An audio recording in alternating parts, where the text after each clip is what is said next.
Hi there, dear listeners. Sean Williams here. The Word Docs might be in lockdown, but they have new books out in the wild. I have two. Her Perilous Mansion, a novel about kids stuck in a house that might be haunted, and The View from the End of the World, a collection of short stories all about the end of the world. And I'm Alex Vickery-Howe, and my new play is called Watchlist, about a virus that changes the world. And I'm Amy Matthews, and my alter ego Tesla Sue has the conclusion to her 4-book Frontiers of the Heart series out now. It's called Bound for Glory, and it's a rollicking western. Now, on with the episode.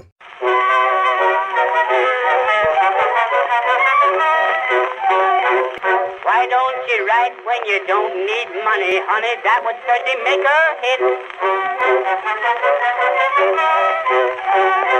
Hi everyone, welcome to Word Docs. We're still here in lockdown, recording another episode, so we're not all in the same room together. We're doing it via Skype, and I'm having a hard time not giggling at their faces as I stare at them. So I'm here with Sean Williams and Alex Vickery-Howe. Hi guys. Hello. Hi, Amy. How are you? Good. And today we're going to be exploring a question that a friend of mine asked me a very long time ago, and I think I'm still grappling with because I want to be all things to all people. And the question was, would you rather win critical acclaim and all the literary prizes, or would you rather be a popular bestseller? Now, this friend of yours, shall we name and shame her, given that she works at another university? Yeah, why not? Because she didn't... I'm not telling you her answer. Oh, no. I'll tell you my answer. We should get her on the show, actually. We will. I think we'll have her in. So this was Dr. Rachel Hennessy, who now teaches at the University of Adelaide in creative writing. She's a novelist, and she writes both literary fiction, essays, and young adult fiction now. Young adult fantasy. Yeah. Very good. So she is straddling those two things, doing everything right? now. She used to be more literary fiction, and she was a playwright too, actually, when she started out. That's right. So she has done lots of different things. But it was just a question one night before we'd finished our PhDs and we were having a drink, and it really kind of gets to what kind of writer you want to be. It's a false dichotomy because, of course, you can be both popular and award-winning. We can think of lots of those people. But I guess it's a question for who you're writing for and what you see success as and, yeah, what your yardstick of success is, I guess. And it's one we all wrestle with. I remember a friend of mine saying years ago, she's a children's book author, young adult author, and she said the problem is it doesn't matter how successful you are. When you go to Christmas lunch, some uncle or cousin always says to you, you need to write something like Harry Potter. Like, until you are that famous or that rich, you're somehow not successful enough. That's right. Malcolm Vickery-Howe, we salute you. Dad he says to me the other day, he said it again. He went, what you need to do is come up with a really good story. And I went, is that the secret, Dad? Yeah, just something that people will like, not the sort of thing that you do normally, something that'll really,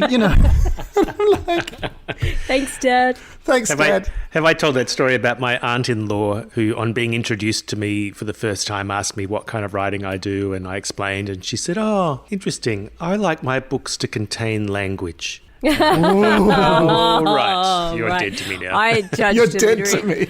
I judged a literary award once for a debut novelist, and one of the patrons of the award, we were at the drinks afterwards, and he's an older man, and he kind of patted me on the back at the end and said, one day you'll be published too. It's just like, and then luckily Johnny was with me, and he was like, actually her 6th book's about to come out in the US this week. But yeah, I love that feeling of that's a good feeling. Like, I don't know your name, therefore you mustn't be anybody. Oh, yeah. I would think that part of this is that whatever path you take, you're closing another door. You feel that you are. I do think it's a false dichotomy. But have I done my the food court thing? No. Maybe. Very quickly. This is my life, Alex's life illustration through a food court. When you go to a food court, you have to make a choice. It's like you have to have, is it going to be the Mexican, the Indian, the Chinese, or there's that burger place around the corner, or is it Boost Juice? And whatever you do, you're shutting down all the other options in the food court.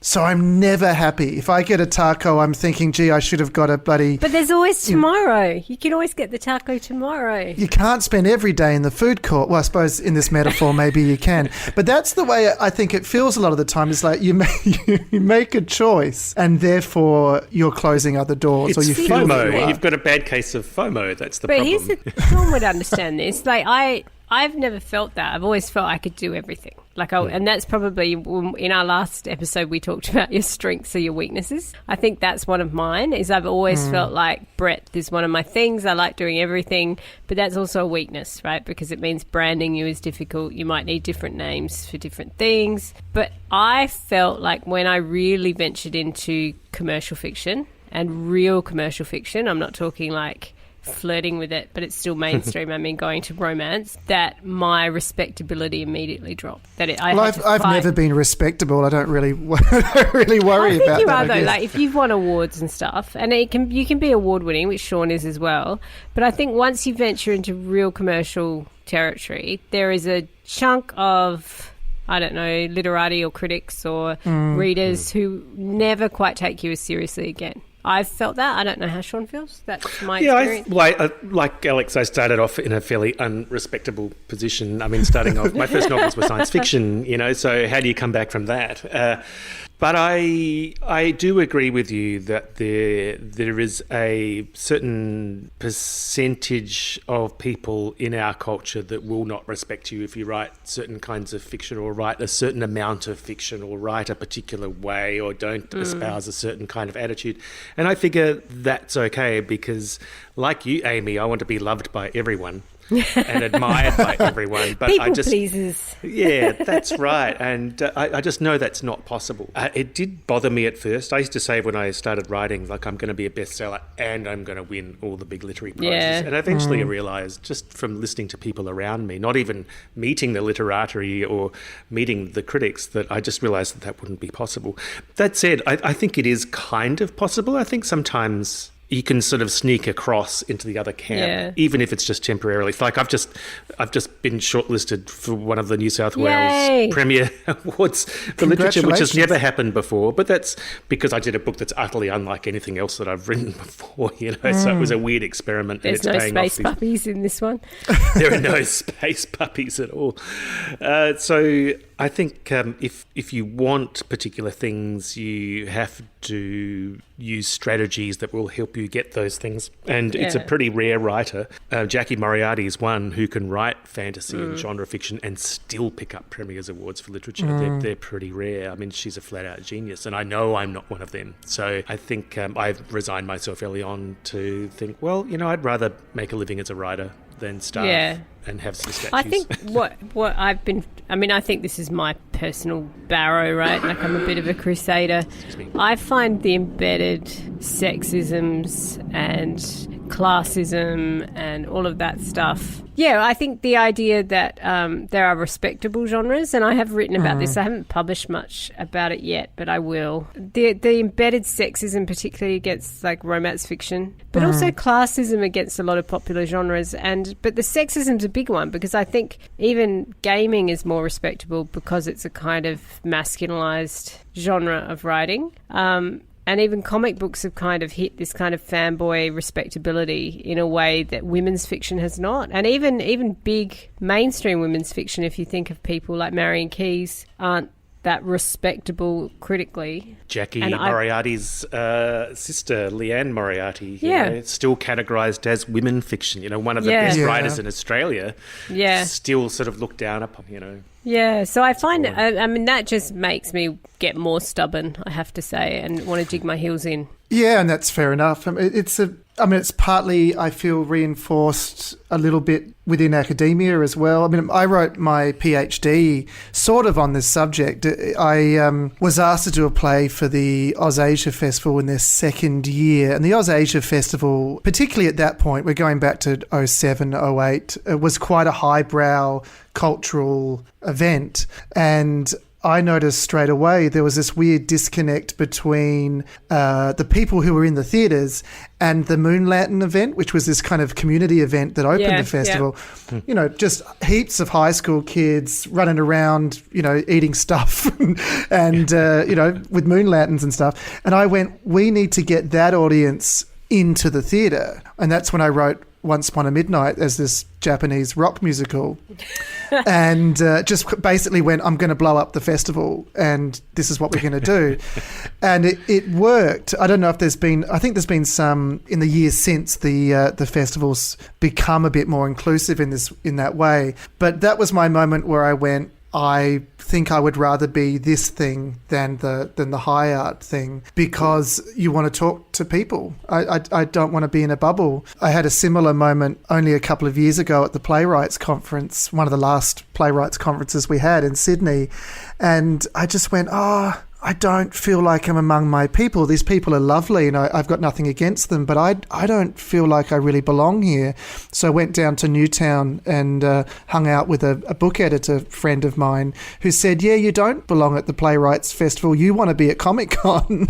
And I went, yeah, I think I want to be at Comic-Con. So I hear what you're saying, but I think that's one thing I have loved about Flinders is Flinders doesn't seem to have that high art, low art divide in the same way. There's not that snobbery against popular there's art a forms. history of breaking that. I think there's a history of what's the word, iconoclasm, is that a word? Being iconoclastic. One of my favourite words. Yes. That's what I was accused of in my master's thesis. That's what the examiner said, you're an icon smasher. But I think in drama at Flinders, certainly there's been this anarchic kind of thing of smash the doors down, and I think that's the most interesting stuff. But yeah, occasionally you see, I don't know, some guest artists and you think, I'll never be that guy, I'll never be them, and maybe that's okay. But you'll be you, and you are special. You're special. I just ring Sean occasionally for just affirmations. It's okay to be me. As someone who comes out of a literary studies department as well, I love experimental fiction, and I love literary fiction as well and want to write that too. But one criticism I do have of Australian literary fiction often is that I think it's missing that mark as well. I think what you're often getting, this is really critical, but I feel like what you get is quite banal fiction. It's not quite it's not Virginia Woolf, and it's not doing anything really radical, and it's also not hitting the readership. Like, it's not writing a good tale. And I think if you read the best literary fiction, it does give you something, right? It does give you some kind of guts, or it gives you a story or a character or a clarity to it that I think is missing from kind of banal literary fiction these days. See, that's really fascinating, because I'd make that same criticism of Australian theatre, as there's a great Twitter that's just about that. There's a Twitter handle just about Australian plays that does all the kind of cliches that we do. And I think to a large extent it's been true of Australian film over the last 15 years or so, that and I don't know what that is, this might be a cultural cringe talking, but it's almost like we are emulating something without understanding what made it work in the first place. That's super critical. But I know in literature, until very recently, they haven't done popular fiction in Australian publishing, like real popular commercials, like genre. And it's only quite recently that they're starting to kind of move in that direction. And even then they have a kind of cringe when they do it. And they don't hire editors who understand not just the marketing, but the creation and the nurturing of a popular fiction line. That you see that happen with, since the 90s, someone would come in and say, we need to publish fantasy novels, and they go, well, great, that's your job, and they would do it and it would be a hit until that person left or retired, and then they would just give it to somebody else who didn't really want it, and the line would gradually dwindle and die away. It is a shame. And I think the mainstream Australian fiction comes deservedly under fire from genre writers, because, as you say, Amy, a lot of it is pretty average and is writing in a genre space that isn't defined as a genre. It's held up as literature. It gets all the column inches, it gets the reviews, it gets the front placement in booksellers. But I think what a lot of people forget is Sturgeon's law, which is 80% of everything is crap, and 80% of mainstream Australian fiction is also crap, just like in genre or in high literature as well. Yeah. But it's put forward as being good, and naturally people are expecting something good, and what they're getting is crap sometimes, and it makes the betrayal even worse. And all of us, we like reading good Australian literature or being exposed to good Australian drama. Yeah. There's nothing better. It speaks to us as Australians and as writers, but we've been so often disappointed. Yeah, absolutely.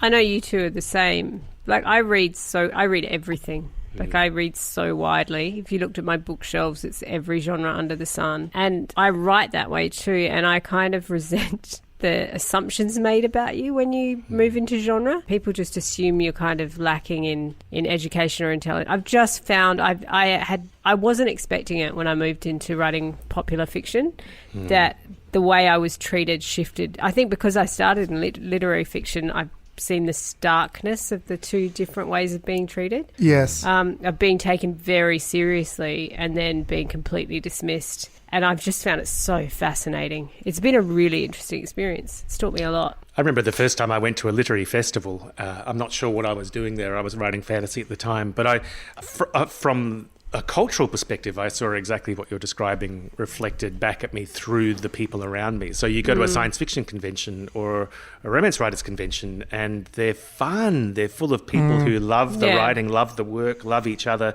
They're supportive and they're friendly and helpful. You go to a serious, in inverted commas, literary festival, and people are wondering who you are, casting aspersions. All the games. It's humorless. And I've found that too, like going from kind of the literary to other conventions and same experience. I found the romance community welcoming, open, non-competitive, like just really vibrant.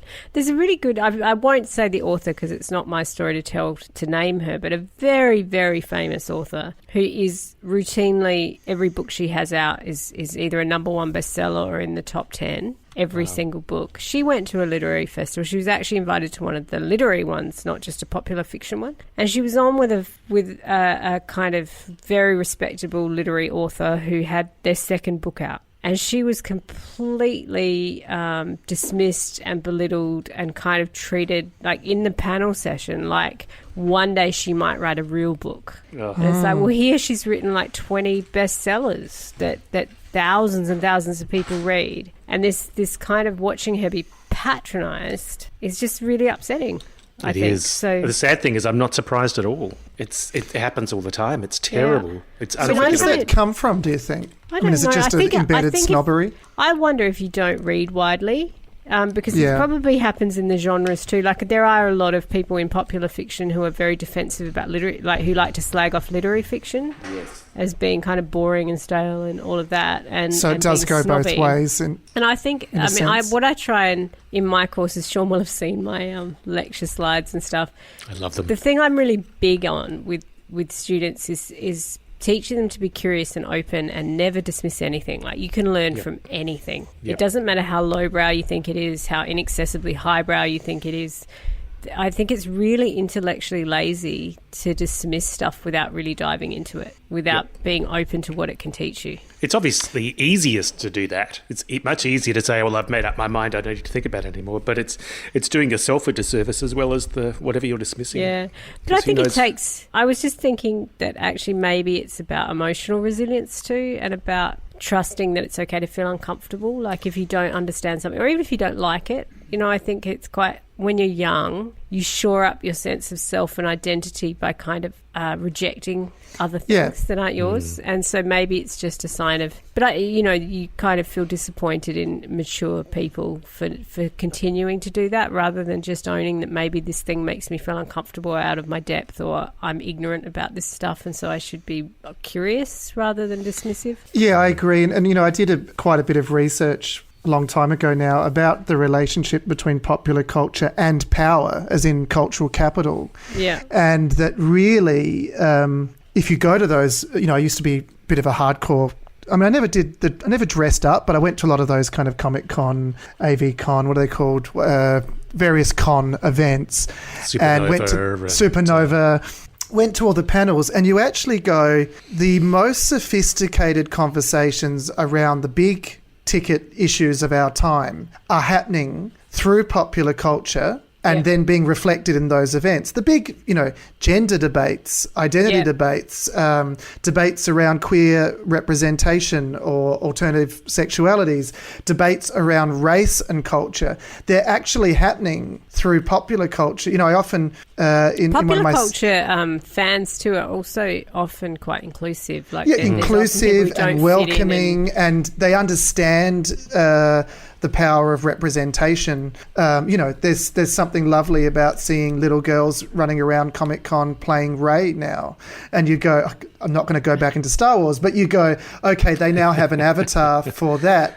We did a class in second year around feminism, and we were supposed to be talking about Ibsen's A Doll's House, and we went into Ghostbusters, and suddenly you had this really intense gender debate around all of the that. New Ghostbusters. Yeah, well, the old new one now, but all of that. And actually my professor, Jules Holledge, who taught me, she said, yeah, I'm seeing now, she's someone who's quite highbrow but is able to then, like you say, able to be curious and able to go, well, what's going on here that I'm not quite clocking intergenerationally, what's happening? And she went, I get this space. And that's really what you want to see, because nothing makes me madder than when you're at an event and people start to besmirch that stuff and dismiss that stuff. And I just feel like turning around and screaming, well, 5 people saw your effing play. You're making a big difference, The other thing I thought of when you mentioned professors is also just this lack of awareness that it even exists, like that people get so into their little sphere. This happens in academia a lot, I think, is that everyone's got their tiny little patch, right? Like I study this kind of poetry from the year 1874 to September 1875. Like I've got this very definitive little moment in time. And this kind of lack of awareness of all the other things out there. So I'm not going to name this person either, but my partner did his thesis partly on Stephen King, and this professor said, so what is this IT book? Like wow. King's It. Oh, wow. Like, oh my God, that's going to be like one of the biggest books of the last century. And Stephen King's IT. book. I think Johnny and I shared the same supervisor. He's a dear friend, but he's a lovely man. Yeah, but it was just, but that's not unique to him either. Like you constantly stumble across people who are just so in their niche area. But maybe I'm just a generalist. Someone once called me a generalist. I think it was an insult, but I'll own that. I like it. I like the idea of kind of being just interested in the world. I just polymath is a good word. You're a polymath. Polymath's a fantastic like word. That. I think that cultural relations are power relations, and I think that if you dismiss pop culture, you dismiss actually the way power works generationally. There's a fantastic book. I can't even say the title because it's a swear word, but it's Please F Off. It's our turn now. Non-stop. I swear in every episode. You can say the word. I haven't dropped an F-bomb yet, but it's please F Off. It's our turn Joy now. Will be horrified if you do it. By Ryan Heath. And it's actually a book about baby boomers and holding them to account. But it's a fantastic book because it actually goes through and says how people communicate using pop cultural references as a kind of code. Like there are certain things that we share that only perhaps other people of our generational group share. And when I worked in Japan, what I found so fascinating is that even with a language barrier, you can communicate based on your generational space. And a lot of conversations become shorthand using things like The Simpsons or Seinfeld or Buffy the Vampire Slayer, whatever it may be. And I think if you are not participating in that conversation, you run the risk of, in some sense, being left behind culturally because I feel like that with my kids. They have these little references now, and I'm like trying to catch up. And now they do this eye roll. She won't get it. She won't understand. Amy doesn't know how to floss. She thinks she's a polymath. She used to be. She got left behind. Well, every couple of years when you're teaching, right, these new slang words come in. Yeah. And suddenly everything's lit or whatever it is now. And you go, look at me, I sound like an old man already. But I have a curiosity. Exactly. I try and plug into it because I think the worst thing you can do is oh, no, but then you're like the old it. guy with the elbow patches who's trying to use the hip words. Don't mention elbow in front of Sean, he'll get turned on. Cup my elbow patch. But you've got to... You're talking. You've got to clock it. You don't repeat it back to them because then you do become that guy. But you've just got to clock it and go this... I think you've got to stay curious because do you know there's a great newsletter. You get left behind. Sorry to talk across you, Alex, but I think you'll need this newsletter once I can remember the name of it. That I think it's daily, or maybe it's just weekly, although it could be daily. It looks through Google word searches regularly to see what new words are coming up, what new words and what new concepts. And it sends you a list and says, this is this thing, it's big right now, it's big for these reasons. And it's fascinating because it spans all aspects of human endeavour. So it's from slang to science to literature to you name it. It's quite fascinating. It hasn't yet helped me communicate with a young person as helpfully as just being on Reddit has, you know. Just, the great thing about Reddit is no one knows really how old everybody is, and everybody just talks in their own mad way, and I love it. Except then we'll find out the young people have their own secret one. Like no one under 30's on that. They've got their secret Reddit, their new one. Maggie Ivanova, who we work with at Flinders, she calls it participatory culture rather than thinking generationally, because it's actually about whether you participate or not. And I think that plugs into the Reddit thing, right? Because it doesn't actually matter how physically old you are or young you are.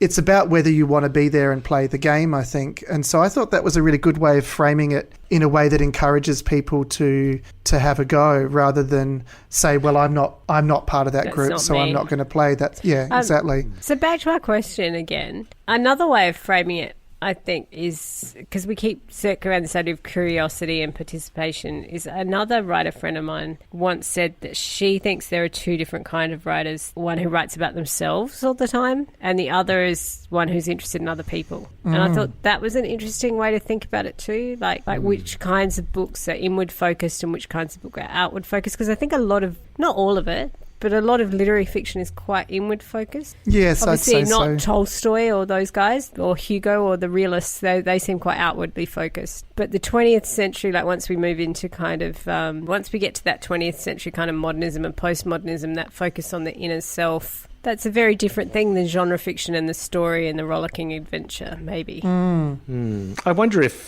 maybe there are two different types of people in general, and one class are neophiles who are interested in new things and interested in embracing the wonderful and the strange and the fantastic and the surprising, and then there are the neophobes who don't like the new things, are more inwardly focused, more... Or maybe, we do need both. Maybe they're preserving what exists.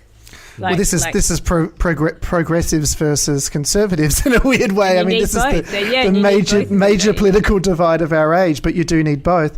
But the other thing too is often you think you're doing one thing and you're accidentally doing another. You know, again, working with Maggie on an article a couple of years ago, she looked at a lot of things I'd written and saw these patterns that were deeply personal. And I thought I was being very outward looking and doing rollicking adventures.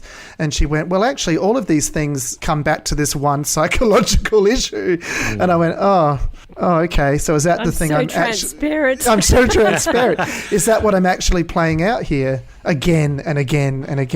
I wrote my second novel just after my second published novel right after my father died, and I wrote this enormous book. It's 180,000 words long. It's called The Resurrected Man, and in the epilogue, the main character thinks to himself, I loved my father, but I never liked him. And I thought, oh wow. Oh, that's very deep. And I thought, I guess that's what the book is really about, but I suppose nobody will ever know. But my best friend's mother read it, and she doesn't call it by the title. She calls it That Book About Your Father. Oh. So she noticed, she knew what was going on. I guess in a sense it's unavoidable. I agree. I think it'd be very, very hard to avoid, even if you intended to. Yeah. Sorry, unless you're escaping from yourself. Yeah, but even absolutely. then there'd be a self-shaped void in the book, which means it's still about you. What self-absorbed creatures we are. We are really, aren't we? We are, and we want everything. We want people to love us, and we want them to give us awards and mountains of cash. And do you think it's partly, though, because you're so exposed? Like, you want the acclaim because you've so put yourself on the line. And you're opening yourself up to ridicule and shame and all the harder things. Do you know, like if you put on I am so clever, watch me write this clever thing, you can hide behind artifice sometimes. But if you're all out on there on the line, it's just there's nowhere to hide. We're sounding very vulnerable all of a sudden. I think we are, aren't we? I know it makes total sense. I mean, the other thing is that sometimes in theatre you might write something deliberately to start an argument, which is, Not which is you. a great, which is Never you. never me. But it's a great idea when you're playing with ideas in either your own mind or your own house in front of a laptop, and then it goes out there and people get really angry and you get hate mail. We're about to hit this, because we've just, we're on a podcast now. We might get hate mail, happen. Yeah, well, but this is the thing, because they always say, "Oh, I hope so." And then I get it, and I go, "That was a bit harsh," And then people around you go, "Isn't that what you set out to do?" And you go, "Yeah, but it still hurts when it happens." Well, Alex, I give you the award for being the most hated person in theatre. Amy, I give you the award for being the most loved person in literature. That covers everything. And what's doesn't Sean's award, Alex? Just give me all the money. That's all I Do want. you know that all that's left after that is that Sean is medium? Yeah. Which is the ultimate. No, You're the not happy at all. medium. Not at all. You're the happy medium. Everyone all. loves you. The literary people well, love that's you, and the crowds. Well, that's a lovely thing to end on. I'm going to say goodbye before you change your mind. I'm not going to claw away from that one, I don't think. Thank you, beautiful friends. Always lovely to talk to you. Thanks, as well. listeners. Happy writing, and go out and be whatever you want to be. Loved, admired, rich, hated even, but not hurt in any meaningful way, I hope. And stay curious. And stay well. Yeah. Take care. See you next time. Why don't you write when you don't need money? All your notes sound alike too much. All of them starts with I love you, honey, but they end with the same old touch. Just for a change, send a nice loving letter and cut out that please remit. Why don't you write when you don't need money, honey? That would certainly make a hit. They can't see that, Alex. You can't just raise your thumbs. No one can see that. I thought stay curious and stay well was just such a good ending. That was my you did well. It wasn't my thumbs up to random people out there in the internet. Well, you never know. Maybe we have some deaf listeners who will have heard this. No, that's impossible. Indeed.